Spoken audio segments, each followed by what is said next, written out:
वक्फ bill का विरोध यूं तो पूरे हिंदुस्तान में हो रहा है।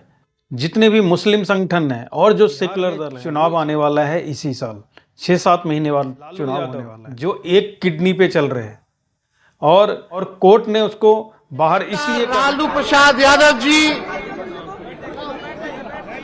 आज यहां बीमार अवस्था में भी आप मुस्लिमों के नए नए उभर रहे ठेकेदार प्रशांत किशोर वो भी पहुंच गए। वो भला पीछे कैसे? यहाँ कोई राजनीति करने नहीं आए हैं, हम इनके समर्थन में आए थे, धरने पर उनके साथ बैठे, मैं वापस जा रहा हूँ। इसके अलावा जिसके अधिकारों पे भी अतिक्रमण होगा, हमला होगा, वो अपने अधिकारों की रक्षा धरना देने वाले लोग कठमूल्य हैं, धार्मिक भावना फैला करके देश में उसके यहाँ से नहीं ऑर्गेनाइज होता है वो, जैसे हम लोग पार्टी वाला करते हैं वो लोग भी करता है। जूतों में जो दाल बटनी है वो कितनी कितनी बढ़ती है दोस्तों। जैसे जैसे नमस्कार, मैं हूं नवीन जौहर 11 मीडिया नेटवर्क से। वक्फ बिल का विरोध यूं तो पूरे हिंदुस्तान में हो रहा है। जितने भी मुस्लिम संगठन हैं और जो सेकुलर दल हैं वो इसका विरोध कर रहे हैं कि संशोधन ना हो, वक्फ बिल वापस हो जाए।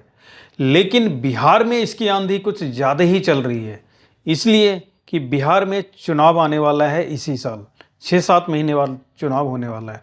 और ऐसे समय में जो मुस्लिमों के रहनुमा है बिहार में आरजेडी, वो पीछे भला कैसे रह जाती।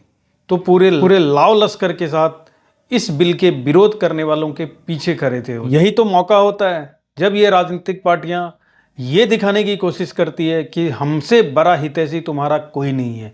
और जब रैली में आके ये पहुंच गए और भाषण दे दिया तो पूरे मुस्लिम समाज में ये चला गया कि भाई इससे आरजेडी से बड़ा हितैषी बिहार में हमारा कोई नहीं है। जगह था पटना का गर्दनी बाग, और बिहार, बंगाल, झारखंड, इन सारे इलाकों से जो मुस्लिम नुमाइंदे थे वो आए हुए थे, भाषण कर रहे थे, और उसी में पहुंचे तेजस्वी यादव। विडंबना देखिए, राजनीति क्या से क्या करवाती है।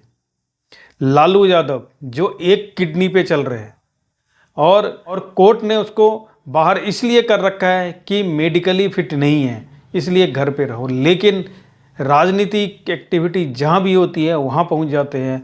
और इस हालात में वो इस रैली में भी पहुँच गए, रैली में पहुँच भी गए, और तेजस्वी यादव ने इसको भुनाने की भरपूर कोशिश की। देखिए तेजस्वी का ये भाषण।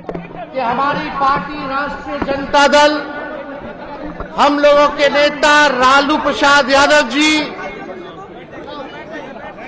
आज यहां बीमार अवस्था में भी आप लोगों का साथ देने, यहां हम सब लोग आपके हाथों को मजबूत करने के लिए यहां पहुंचे हैं। हम लोग ये बताना चाहते हैं, आप लोगों के इस लड़ाई में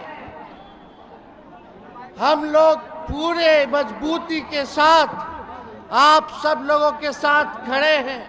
देखा तेजस्वी का कैसे भुना रहे हैं कि देखो लालू यादव इस अवस्था में भी, बीमार अवस्था में भी आप लोगों के सपोर्ट करने के लिए आ गए। अब ये बातें जब मुस्लिम समाज में पहुंचेगी नीचे तबके तक, तो जाहिर है कि वो इनके सपोर्ट में आएंगे ही आएंगे। इसके अलावा अभी बिहार में मुस्लिमों के नए नए उभर रहे ठेकेदार प्रशांत किशोर वो भी पहुंच गए। वो भला पीछे कैसे रहते। आप तो बोलिए, आप यहाँ पहुंचे या हमने जो बोलना था वक्त पे पहले बोल दिया है। मीडिया ब्रीफिंग भी तो करिएगा सर। मीडिया ब्रीफिंग रोज मीडिया से बात कर रहे हैं। अभी यहाँ पर कोई राजनीति करने, यहाँ आपको सेकुलर बोलते हैं, यहाँ कोई राजनीति करने नहीं आए हैं, हम इनके समर्थन में आए थे, धरने पर उनके साथ बैठे, मैं वापस जा रहा हूँ। इसके अलावा देश में 2 लोग ऐसे हैं, एक तो भीम मीम का नारा देते हैं, उसके पीछे चलते हैं, जो उसके नीले कबूतर हैं, और दूसरा हैदराबाद का नेता। ये दोनों कहीं भी इनका संगठन काम करे, कहीं भी प्रदर्शन करे, वहां पहुंच के अपना प्रेजेंस जरूर दिखाते हैं।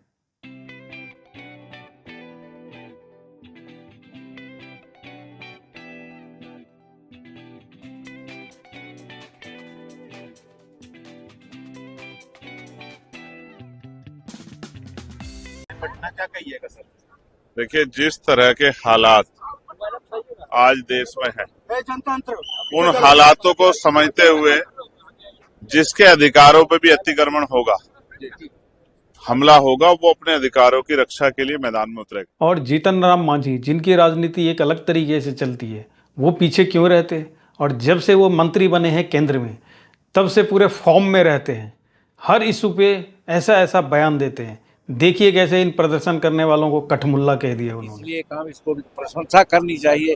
धरना देने वाले लोग कठमुल्ले हैं, धार्मिक भावना फैला करके देश में फिरका इसके परस्ती अलावा लाना पहुंचना चाहिए था नीतीश कुमार की पार्टी के किसी नुमाइंदे को, या नीतीश कुमार को पहुंचना चाहिए था, लेकिन नहीं पहुंचे। इसी बात को भुनाने के लिए लालू यादव तेजस्वी को मौका मिल गया कि देखो हम तुम्हारे हितैषी हैं, नीतीश तुम्हारा हितैषी नहीं है, और जो अभी इफ्तार पार्टी देने वाले हैं नीतीश, उसका विरोध करना चाहिए। मुस्लिमों से कहवा के मीडिया में ये बातें प्लांट कर दी गई। लेकिन नीतीश कुमार का क्या कहना है इस पे, आप खुद देख लीजिए। किसको आपत्ति कोई का मतलब नहीं, कौन भी पक्ष आज जिसको